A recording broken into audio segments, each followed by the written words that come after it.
The board believed Mason Reed was nothing more than a broke single father, a contract maintenance man tucked quietly into the far corner of Hangar 9. When the $300 million test jet refused to wake up after a routine upgrade, they replaced him with an engineering team that cost $50 million. For 3 days, every system stayed dark, silent, dead. Then, with the CEO facing the loss of the largest defense contract in company history, the jet lit up the instant Mason placed his hand on the panel and spoke 4 quiet words that froze the hangar. Rain fell heavy over Langford Aerospace, on the morning everything was supposed to go right.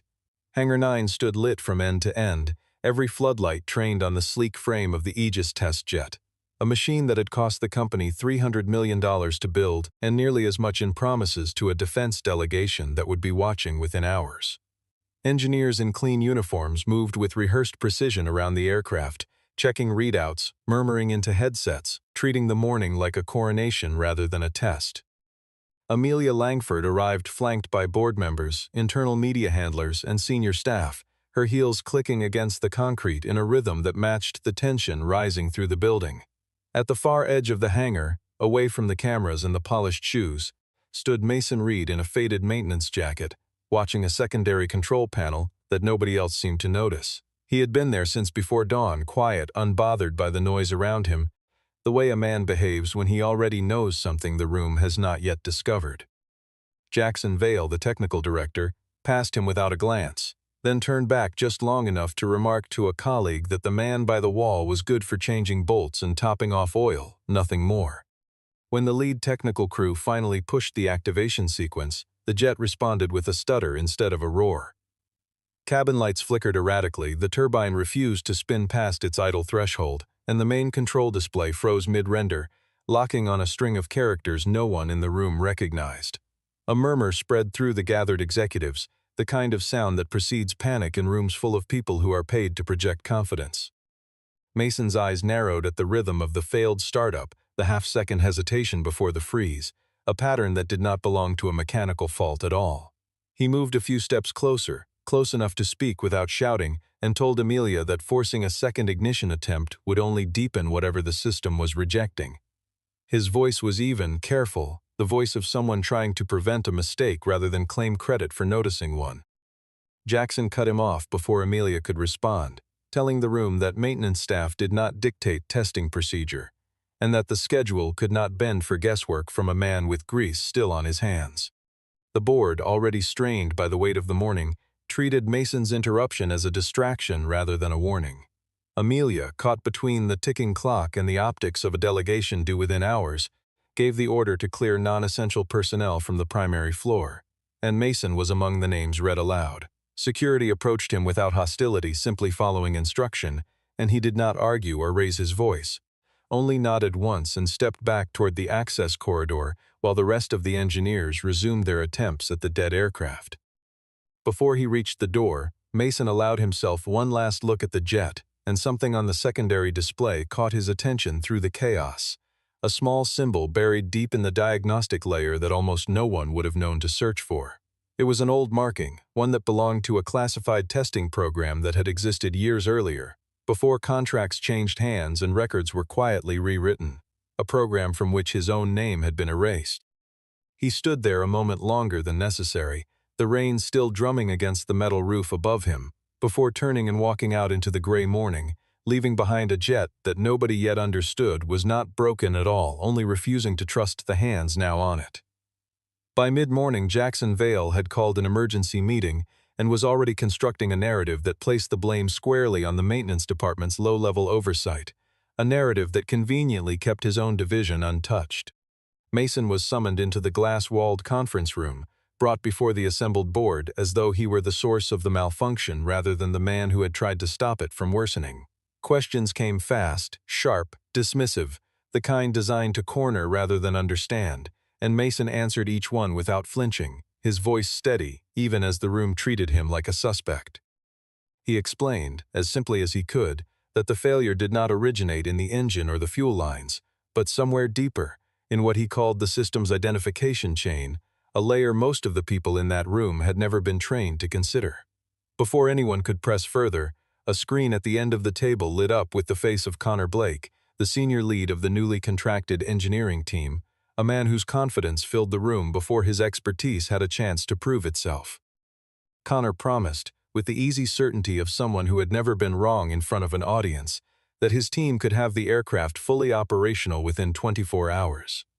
Eleanor Grant, never one to wait for sentiment when numbers were on the line, pressed Amelia hard to sign off on the outside contract immediately, framing it as the only responsible move left to protect the company's defense partnership.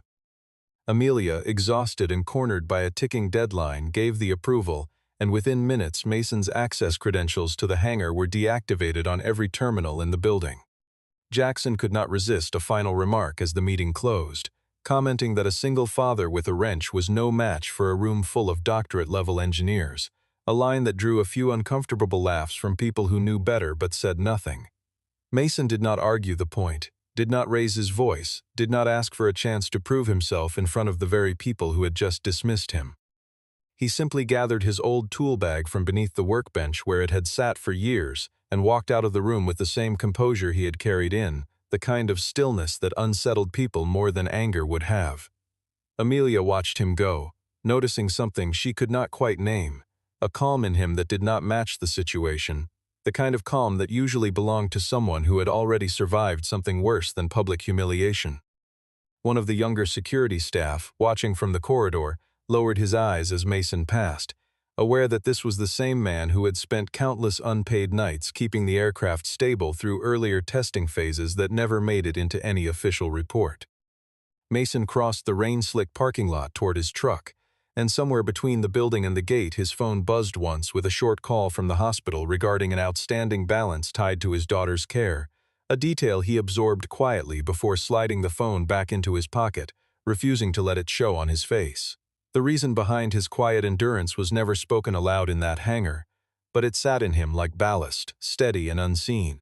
Behind him, the new engineering team arrived to applause, their equipment cases rolling across the polished floor like a procession, while Mason stood outside the gate in the rain, looking back at the jet through the glass the way a person looks at an old friend who has just been handed over to strangers who do not yet understand what it took to earn its trust.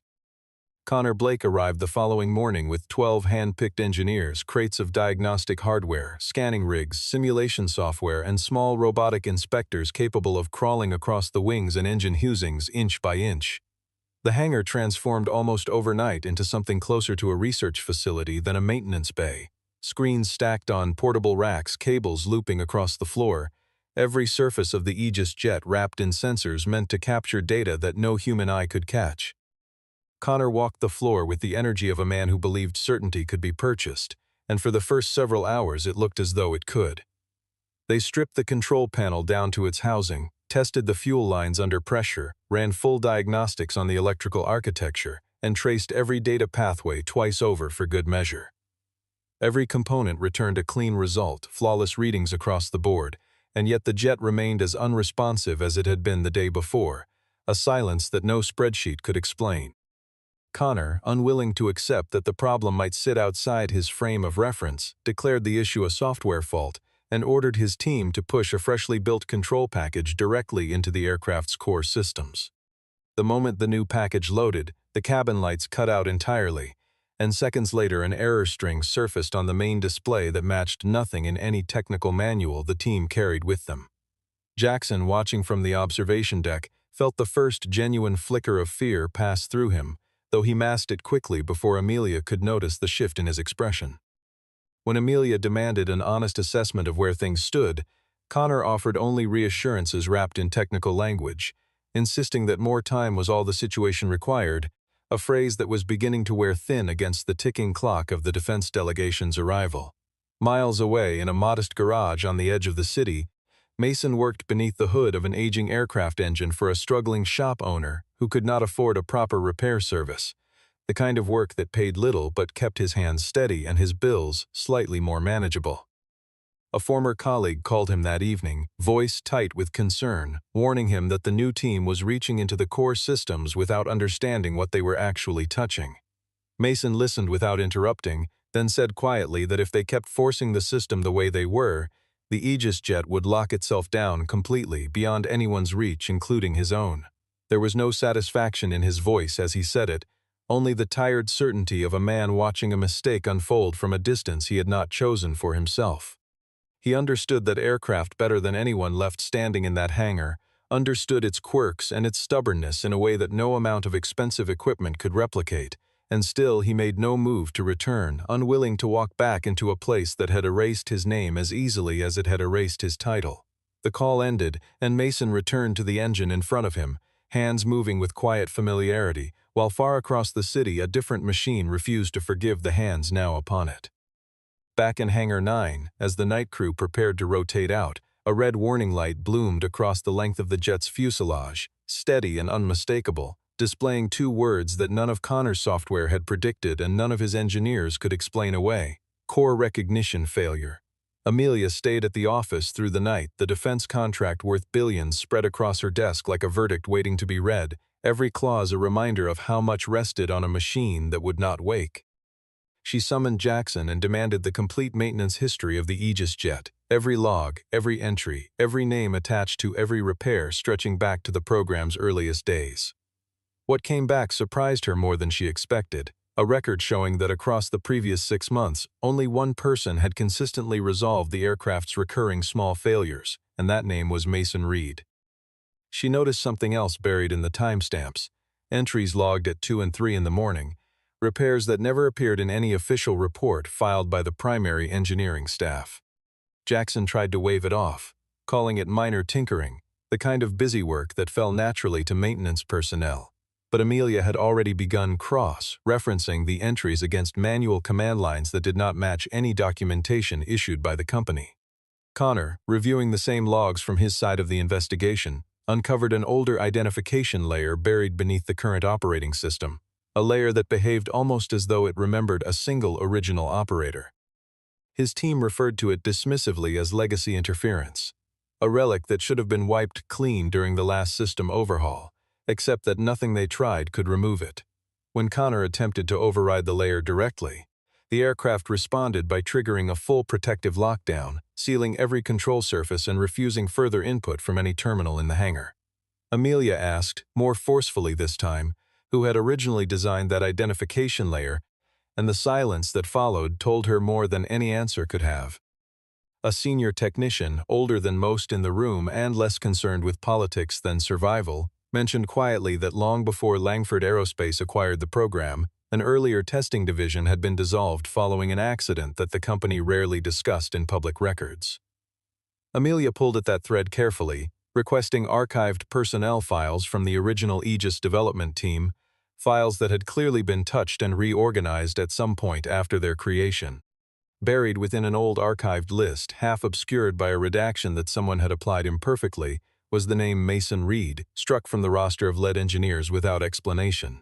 She sat with that discovery for a long moment, the hum of the building's ventilation the only sound in the otherwise empty office, the weight of what she was beginning to understand settling over her slowly.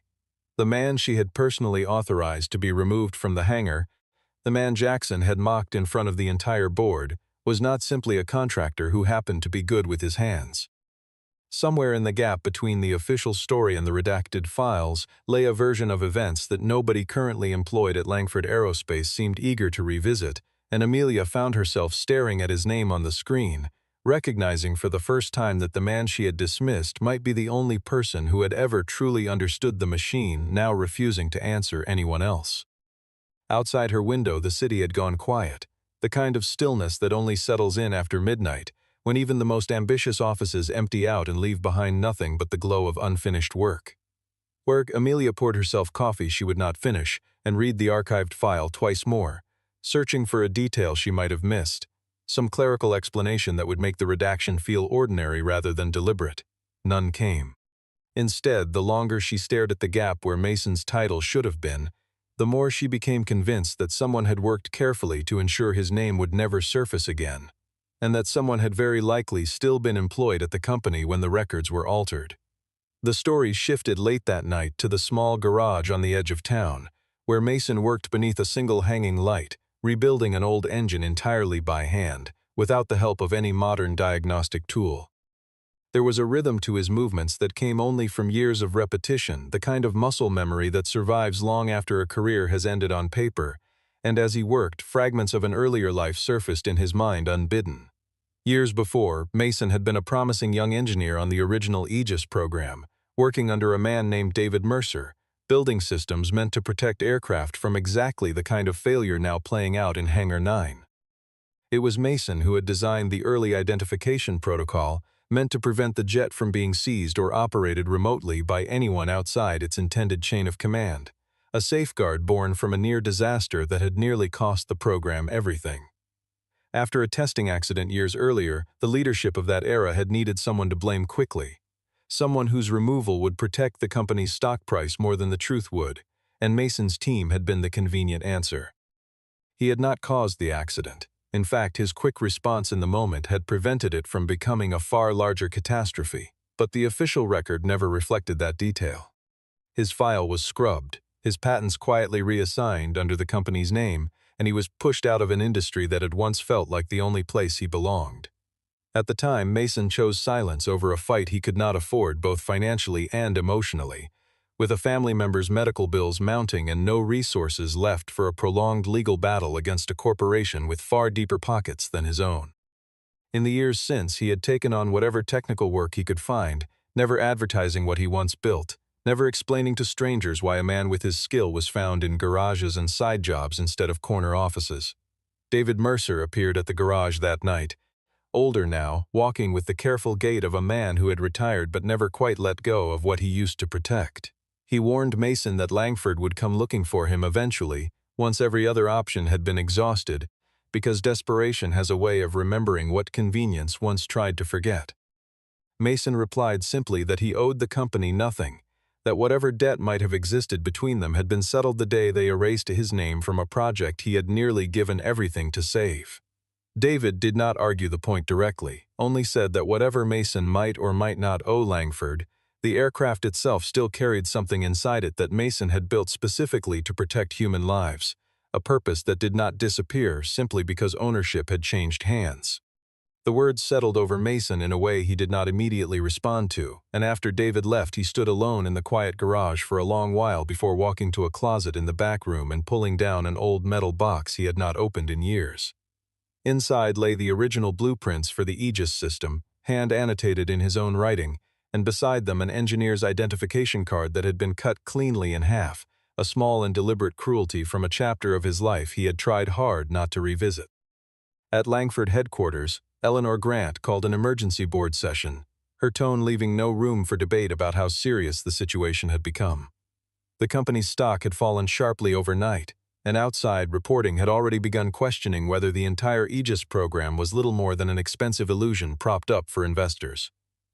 Word arrived that the defense delegation intended to conduct its final evaluation within 36 hours, a window that left almost no margin for further failure.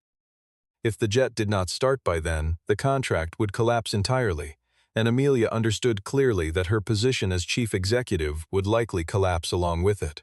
Jackson, sensing the direction of the room, pushed hard for Connor's team to remain in full control of the situation, conveniently avoiding any mention of Mason's connection to the aircraft's original design.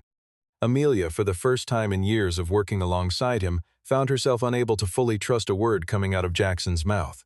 She requested Mason's complete personnel file, only to discover that several sections remained sealed under an old legal order she had never been told existed, a quiet inconvenience that felt far too deliberate to be accidental. Later that evening, an email arrived in her inbox from an address she did not recognize, sent by David Mercer, containing only a single line that read, "You replaced the only person this jet has ever trusted." The sentence stayed with her long after she closed the message, returning to her thoughts at odd moments throughout the night. She made her way down to the company archive personally, bypassing the usual request process, and there, buried among older technical files, she found Mason's engineering signature embedded directly within the aircraft's core design documents, though the listed ownership had been quietly changed to another name at some point after the files were created. The discrepancy was small enough to have gone unnoticed by anyone not specifically searching for it, but large enough to confirm everything she had begun to suspect. Mason had not simply maintained this aircraft over the years. Long before that, he had been the one who saved it. Amelia stood in the archive room for a long while, the cold fluorescent light overhead casting flat shadows across rows of forgotten file boxes. Feeling the full shape of what had been hidden from her settle into place. She thought of Jackson's dismissive remarks in front of the board, of the casual cruelty with which Mason had been escorted out of the building, and of how easily the company had discarded the one person who understood the jet at its deepest level. Without informing the board or returning to her office, she walked out to her car in the rain, leaving Jackson and the rest of the executives still arguing behind closed doors, and drove toward the address listed on an old maintenance contract, toward the small garage on the edge of the city where she hoped Mason would still be willing to listen. The drive gave her time to rehearse what she might say, though every version sounded hollow against the scale of what had actually happened. She passed darkened storefronts and empty intersections, the wipers beating a steady rhythm against the windshield, and somewhere in that quiet stretch of road she stopped thinking like a chief executive trying to save a contract and started thinking like a person who owed someone an apology that no amount of money could properly deliver. By the time she reached the edge of the city, the rain had thinned to a fine mist, and the glow of a single garage light ahead told her that Mason, as always, was still awake and still working. Amelia stepped out of her car into the quiet of the garage lot, struck immediately by how ordinary everything around her looked, nothing like the polished world she had left behind at headquarters.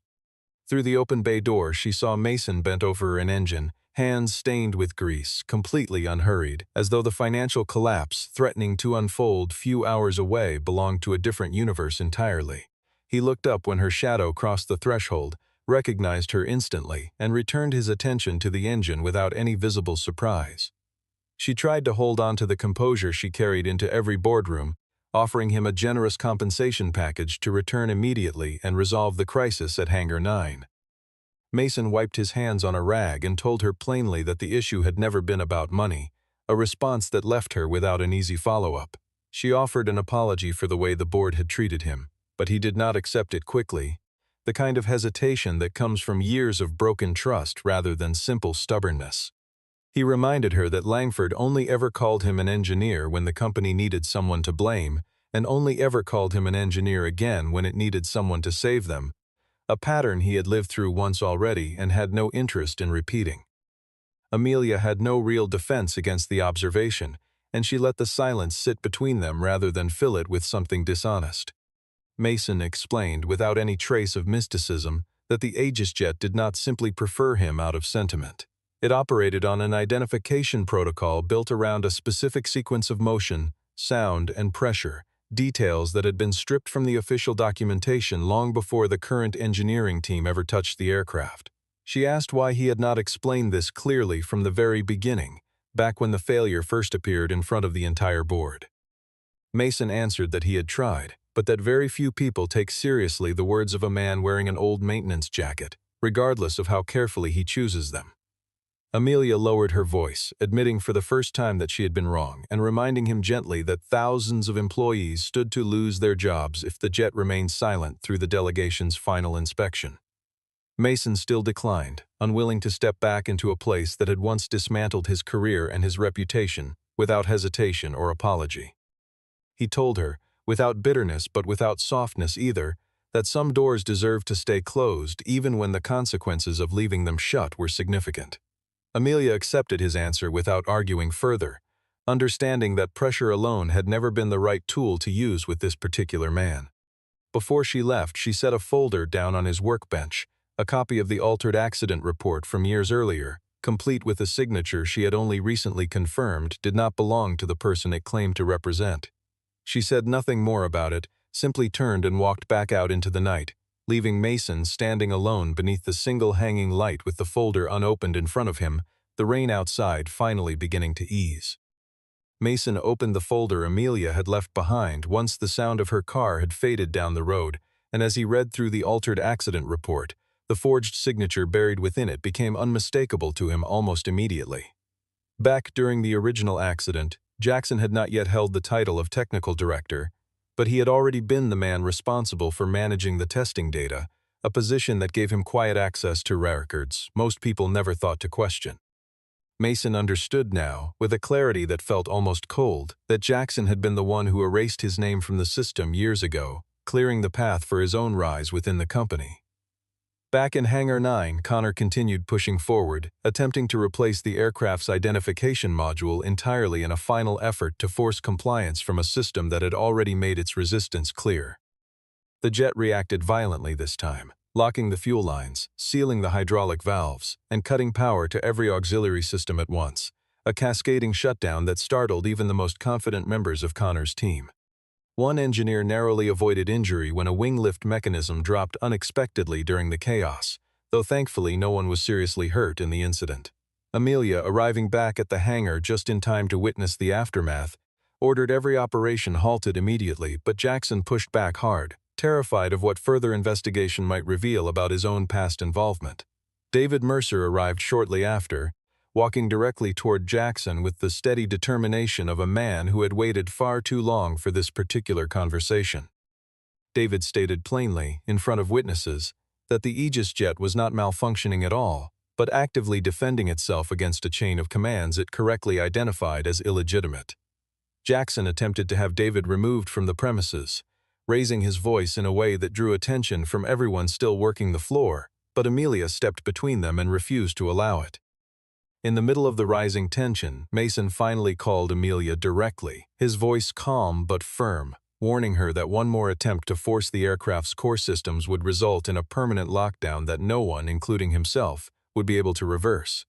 Amelia asked him directly what it would take to bring him back into the building, expecting another refusal or a negotiation over money neither of them particularly cared about. Mason surprised her by asking for nothing financial at all. Instead, he requested that the original accident file be reopened, that the names of his former team be properly restored to the historical record, and that he be granted full authority over the aircraft once he returned to the hangar floor. Amelia agreed without hesitation, understanding that this was the only path remaining that offered any real chance of saving the contract and, more importantly, of correcting a wrong that had gone unaddressed for years. She walked back into the boardroom where the rest of the executives were still arguing among themselves, and in a tone that left no room for further debate, announced that Mason Reed would be returning to Hangar 9, this time not as a contractor standing at the edge of the room, but as the person the entire project now depended on completely. Mason walked back into Hangar 9 the following morning, no longer the overlooked maintenance contractor people had stepped around for years, but the only remaining hope of saving an aircraft that had defeated everyone else who had tried to wake it. Connor's team eyed him with open suspicion, the kind of skepticism reserved for outsiders who had not earned a seat at their table through credentials or pedigree. Connor himself asked, loudly enough for the whole floor to hear, why anyone should defer to a man whose name did not even appear in the current engineering registry. Mason did not argue the point or attempt to defend himself verbally. Instead, he simply asked that every signal jamming and interference device surrounding the jet be powered down completely before he began. He walked the length of the aircraft slowly, pressing his palm against a handful of very specific points along the fuselage, listening closely to the faint expansion of metal under tension and the subtle scent of ozone drifting from the electrical bay near the rear panel. Connor let out a short laugh, remarking that Mason looked more like a fortune teller than an engineer. Mason responded without raising his voice, calmly identifying 3 precise mistakes Connor's team had made over the previous days, citing the exact minutes those mistakes appeared in the system logs with an accuracy that left no room for dispute. A heavy silence settled across the hangar as everything he said checked out against the recorded data, undeniable and exact. Amelia stood near the back of the room, watching the gap widen between paper credentials and a genuine lived understanding of the machine in front of them. Mason then requested access to a secondary control panel that had been entirely omitted from the newer technical documentation, a section most of the current team did not even know existed. Inside it, sealed beneath an older marking from the original Aegis program, sat a cluster of wiring that had clearly been left untouched for years. Jackson's face drained of color as Mason reached toward it, and he moved quickly to stop him, his urgency revealing far more than his words ever could have. Mason looked directly at Jackson and said, evenly, that the only person in that hangar afraid of the jet starting was not someone trying to save it. The accusation landed heavily across the room, and several engineers exchanged uncertain glances, sensing that something larger than a technical failure was finally surfacing in front of them. Jackson opened his mouth to respond but found nothing convincing to say, and the silence that followed told its own story far more clearly than any argument could have. Mason set the old, cleanly cut identification card from his earlier years onto the main control panel, the same card David had once seen tucked away in a metal box in the back of his garage. He took a slow breath, glanced once toward Amelia for confirmation, and prepared to show the entire room a truth that the company had spent years trying to bury beneath new equipment, new contracts, and new excuses. The hangar held an unusual stillness as he worked, the kind that settles over a room once people stop performing confidence and start genuinely paying attention. Engineers who had arrived weeks earlier with expensive credentials and even more expensive equipment now leaned forward instead of dismissing him, watching every motion of his hands as though trying to memorize something they had never been taught. Connor, still proud but visibly shaken, said nothing further, and even Eleanor Grant, who had arrived quietly to observe the proceedings from a distance, folded her arms and waited without her usual impatience, sensing that whatever happened next would decide the company's fate far more than any boardroom vote ever could. Mason asked Amelia to order full video recording of everything about to happen, insisting that no one would have the chance to rewrite this version of events the way they had rewritten the last one. Amelia agreed without hesitation, instructing her assistant to begin recording in front of the board, the engineering team, the visiting defense delegation, and every staff member still present on the hangar floor. Mason did not reach for any of the expensive diagnostic equipment scattered around him. Instead, he picked up an old toolkit, a worn technical headset, and the original hand-drawn blueprint he had carried with him since leaving the garage that morning.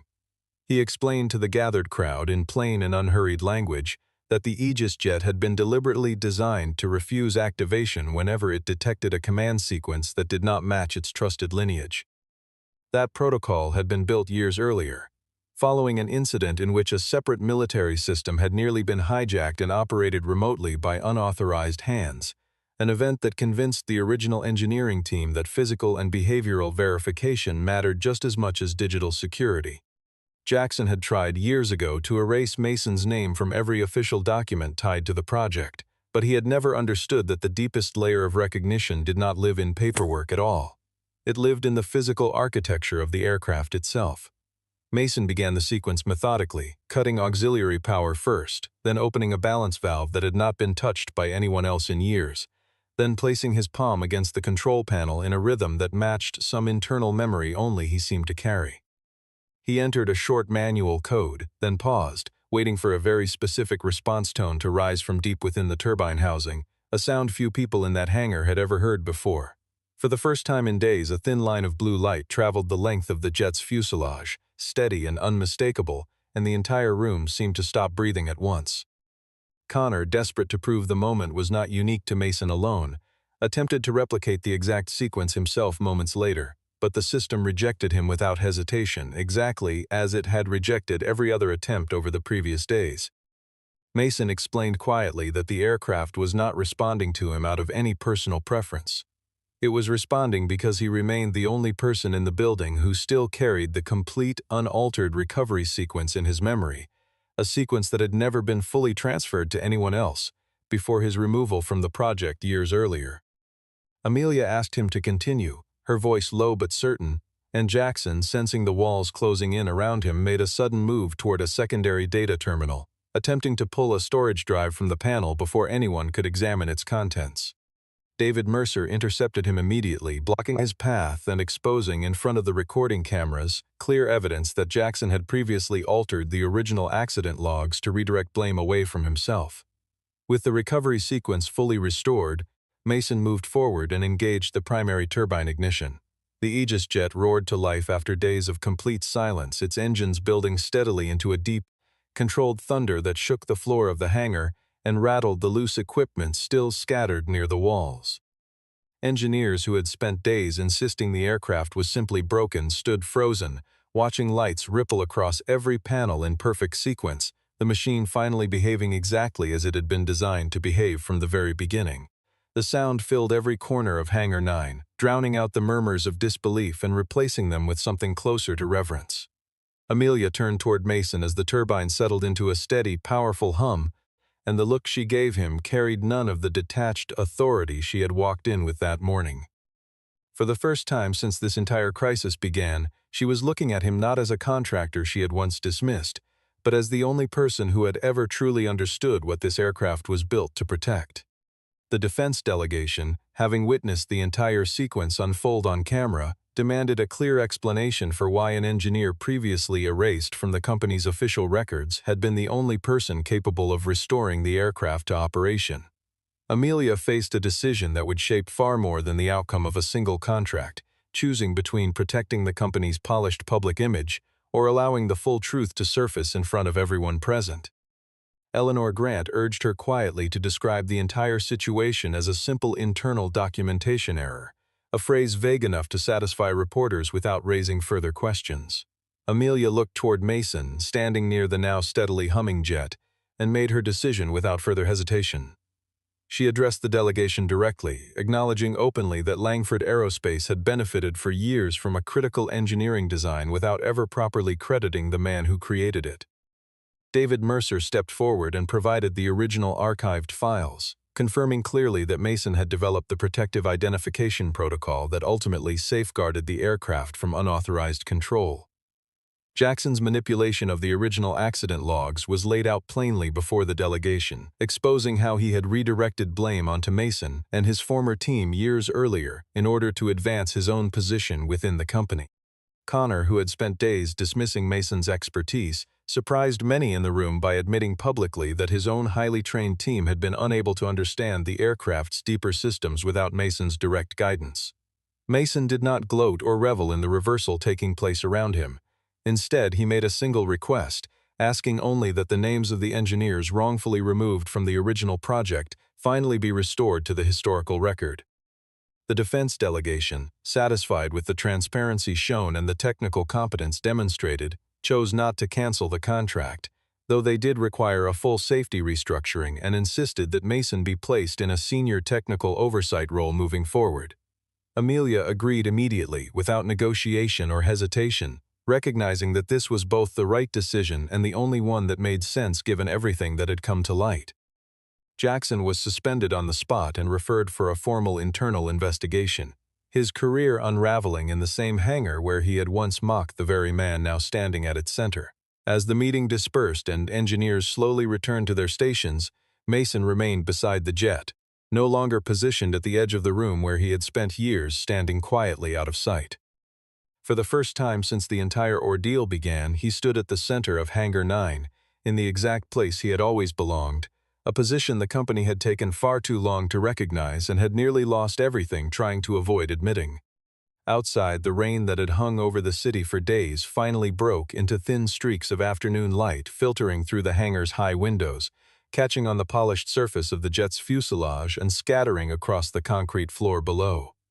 Members of the delegation lingered a while longer than necessary, speaking quietly among themselves about the unusual morning they had just witnessed, while staff who had worked alongside Mason for years exchanged glances that carried something between relief and quiet shame.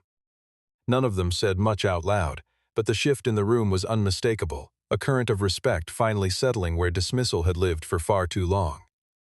With the system properly restored and fully documented this time, the Aegis jet was scheduled for its long-delayed test flight, an event the entire company had been working toward for months under increasingly desperate circumstances. Mason had no interest in becoming the public face of the moment, preferring instead to focus on ensuring that the mistakes of the previous days would never be repeated by anyone else who eventually worked on the aircraft. Before dawn, Amelia found him alone in the hangar, checking connections one final time with the same quiet thoroughness he had always brought to the work, regardless of who was watching. She did not offer an apology dressed up in corporate language this time. Instead, she handed him a formal document restoring his original engineering title, granting him recognized ownership of his technical contributions, and authorizing a full financial settlement that reflected years of unpaid recognition. Mason read through the pages slowly but did not sign immediately, taking his time the way he approached everything that actually mattered to him. Amelia told him plainly that she understood respect could not be purchased outright, that it could only begin with honesty, something the company had failed to offer him for far too long. Mason agreed to take on the role of lead technical advisor for the program, but only under one condition, insisting that every young engineer brought onto the project afterward be allowed to ask questions freely, even of senior leadership, without fear of being dismissed the way he once had been. Amelia accepted the condition without argument, recognizing it as a small but meaningful correction to a culture that had clearly allowed talented people to be overlooked for far too long. As the sun rose fully over the runway, the test flight finally began. The Aegis jet accelerated down the runway and lifted smoothly into the morning sky, drawing a wave of applause from everyone gathered inside Hangar 9, a sound that carried genuine relief rather than rehearsed celebration. Connor stood quietly among the crowd watching the aircraft climb, and for the first time since arriving at the company lowered his head respectfully toward Mason, the gesture of a man finally willing to learn from someone he had once dismissed without a second thought. David Mercer, standing near the back of the hangar, allowed himself a small, satisfied smile, knowing that the names of his original team had finally been restored where they belonged. Mason's phone buzzed briefly with a short message from home, a quiet reminder of the life waiting for him outside the walls of the hangar, though his attention stayed fixed on the aircraft cutting cleanly through the morning clouds. Amelia watched the jet rise higher and higher, the white trail behind it stretching steadily across the pale sky, and understood with complete clarity that the company had not been saved by the engineering team that cost the most money, but by the one person everyone else had been too quick to overlook. Below the aircraft, the hangar slowly emptied as engineers returned to their stations and the visiting officials departed for their next meeting. But a quieter shift remained behind in the people who had witnessed the morning unfold. Several of the younger staff lingered near Mason, asking careful questions about the recovery sequence, questions he answered patiently without any trace of the resentment he might have justifiably carried. It was, in its own understated way, the beginning of something the company had needed for a very long time, a willingness to listen to the people who actually understood the machines they built. A few weeks later, Langford Aerospace held an internal gathering, not to showcase new technology, but to correct a piece of its own history that had remained unspoken for far too long. The names of Mason Reed and his original engineering team were formally added to a recognition board dedicated to the Aegis program, a quiet but permanent acknowledgement of work that had once been erased without explanation. Amelia introduced a new company-wide policy requiring that all meaningful technical contributions be documented transparently, regardless of whether the person responsible wore a tailored suit or a worn maintenance jacket. Mason did not let the recognition change who he was. He still arrived at the hangar early each morning, still walked the length of every aircraft listening for sounds most people would never notice, still treated the work with the same quiet seriousness he always had, success or no success. The only real difference now was that when he crossed the hangar floor, no one referred to him as temporary help anymore, and no one spoke about him with the careless dismissal that had once defined his presence there. Eleanor Grant, never one for sentiment, admitted privately that genuine loyalty could not be purchased for $50 million, no matter how impressive the credentials attached to the price tag. Connor, humbled by everything he had witnessed, asked formally to study the Aegis systems from the beginning under Mason's direct guidance, a request Mason accepted without hesitation or lingering resentment. It was, in its own way, a far more meaningful outcome than any apology could have offered. One quiet afternoon, Amelia found herself standing beside Mason near the jet, neither of them speaking for a long stretch of time, the silence between them comfortable rather than strained. There was something unspoken settling in that pause, a sense that whatever came next between them did not need to be rushed or defined too quickly, only allowed to exist honestly. Mason finally broke the silence, saying simply that a machine like this did not only need someone capable of starting it, but someone who would never betray the purpose it was built to serve. Amelia nodded slowly, watching the late light move across the curve of the wing, and thought about how close the company had come to losing everything by chasing the loudest voice in the room instead of the steadiest one. She thought, too, of how easily a person's worth could be measured by the wrong things entirely, by titles and price tags and polished credentials, when the truest measure had been standing quietly at the edge of the hangar the whole time, waiting patiently for someone to finally look in the right direction. The hangar lights reflected steadily across the polished surface of the Aegis jet as the afternoon faded into evening, no longer a symbol of corporate ambition or a billion-dollar gamble, but proof of something far simpler and far more durable. Truth, once restored to its rightful place, had a way of starting things that money alone never could. If hidden secrets buried inside a hangar full of broken trust speak to you, stay close, the truth lands soon.